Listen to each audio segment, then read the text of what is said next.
Hi guys, magandang araw. Magluluto tayo ng ginisang upo na may giniling. Ito ating ingredients guys. Ayan, bawang, sibuyas, kamatis, giniling. Meron tayo ritong paminta at mantika. At syempre ang ating upo. Meron tayong asin. So, start na natin igisa to guys. Simple lang to pero masustansya at masarap. So guys, mag-start na tayo sa mantika syempre. Ayan. So, iprito muna natin yung giniling.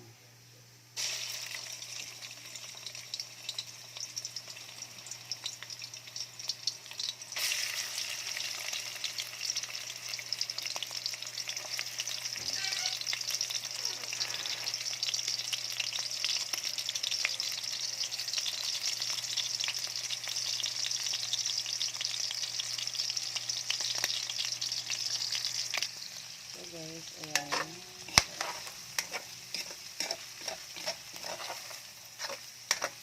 Lagyan natin ng konting asin para medyo malasa ng konti yung ating giniling.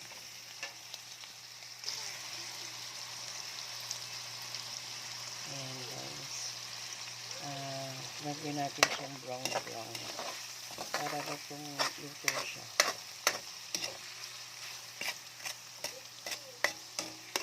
Lumabas yung kanyang mantika ng oil.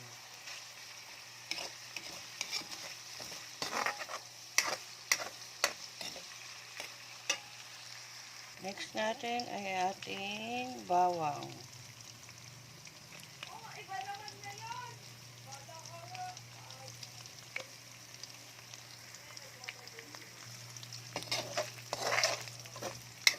Ayan. Natin ating bawang. Kunti lang nilagay ko, 3 buti ng bawang lang yan guys.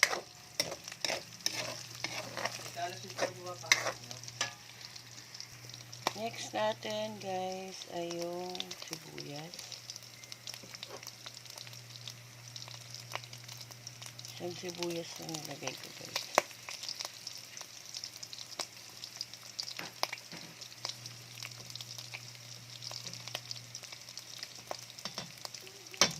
Ay, kamatis na naisama.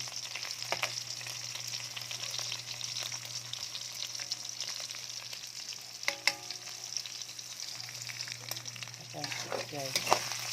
Ingat-ingat lang tayo sa tansik ng baboy ng guniling.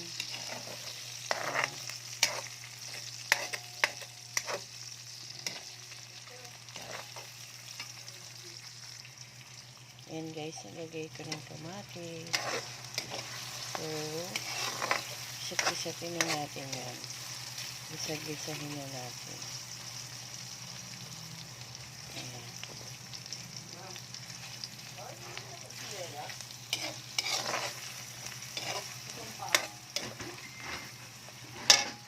So, next natin ay ang ating upo. Lagay ko na guys.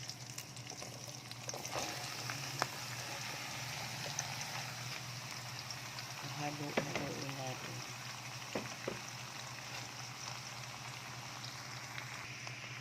Ayan guys. Haluin na natin yan.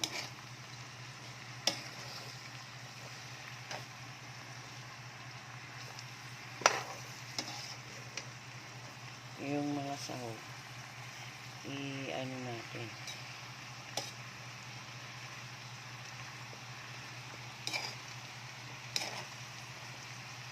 Ayan.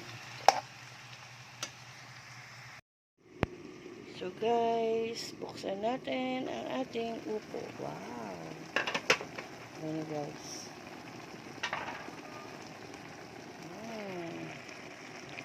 So, haluin natin. Nagkatas yung upo natin guys. Nilagyan ko to ng isang mangkok na tubig o isang basong tubig. Tapos nagkatas na siya, guys. Tapos tinimplahan ko na rin siya ng asin, paminta.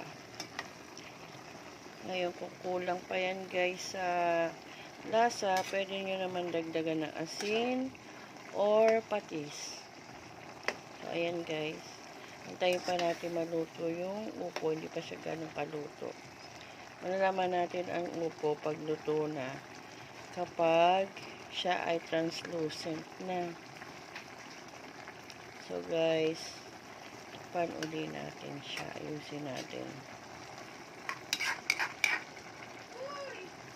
Yan. So, takpan natin siya uli, guys. So, guys, tignan uli natin. Ayan. Lagyan natin ng konting patis lang, guys. Konti lang. Para magkaroon ng konting lasa. Ayan. So, guys, haluin pa natin yan. So, guys, ayan, luto na. Ayan, luto na yung ating ginisang upo na may giniling. So, thank you for watching. Please like, share, and subscribe po. See you next vlog, guys. Salamat po.